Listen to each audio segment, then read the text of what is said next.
জেগে উঠেন হযরত ইব্রাহিম আলাইহিস সালাম। পরদিন সকালে তিনি 100 উট আল্লাহর পথে কুরবানি করে দিলেন। কিন্তু পরের রাতে আবার তিনি শুয়ে আছেন। আবার ভেসে এলো সেই দৈববাণী, কে যেন তাকে বলছে, হে ইব্রাহিম, তুমি কুরবানি করো। পরদিন সকালে তিনি আবারও 100 উট কুরবানি করলেন।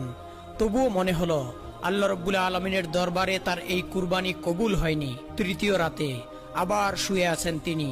আবার সেই দৈববাণী, কে যেন তাকে বলছেন, হে ইব্রাহিম, তুমি তোমার সবচাইতে প্রিয় বস্তুকে কুরবানি করো। পরদিন সকালে হযরত ইব্রাহিম আলাইহিস সালাম গভীর ভাবনায় ডুবে গেলেন। তিনি ভাবলেন, আমি 2 দিনে 200 উট কুরবানি করলাম, তবুও আল্লাহ রাব্বুল আলামিনকে আবার কুরবানি কবুল করলেন না। তাহলে আল্লাহ রাব্বুল আলামিন আমার কাছ থেকে কি চাচ্ছেন?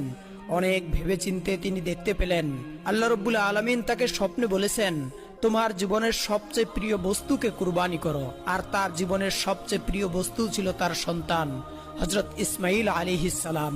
হযরত ইব্রাহিম আলাইহিস সালামের বয়স যখন 86 বছর, তখন তার ঘরে জন্ম নেন হযরত ইসমাইল আলাইহিস সালাম। এই সন্তান ছিল তার বংশধরের একমাত্র মাধ্যম, তার হৃদয়ের মহব্বত। কিন্তু আল্লাহ রাব্বুল আলামিন যখন তাকে এই প্রিয় সন্তান কুরবানির নির্দেশ দিলেন, তিনি দৃঢ় সংকল্প করলেন এবং বললেন, যদি আল্লাহর ইচ্ছা হয় যে আমি ইসমাইলকে কুরবানি করি, তবে আমি পিছপা হব না।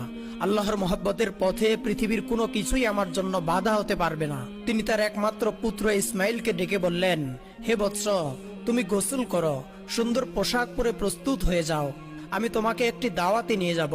হযরত ইসমাইল আলাইহিস সালাম ছোটবেলা থেকেই পিতার সান্নিধ্য থেকে বঞ্চিত ছিলেন। পিতার সঙ্গে দাওয়াতে যাওয়ার কথা শুনে তার মন আনন্দে নেচে উঠল। তিনি মা হযরত হাজরা আলাইহিস সালামের কাছে গিয়ে বললেন, আম্মাজান,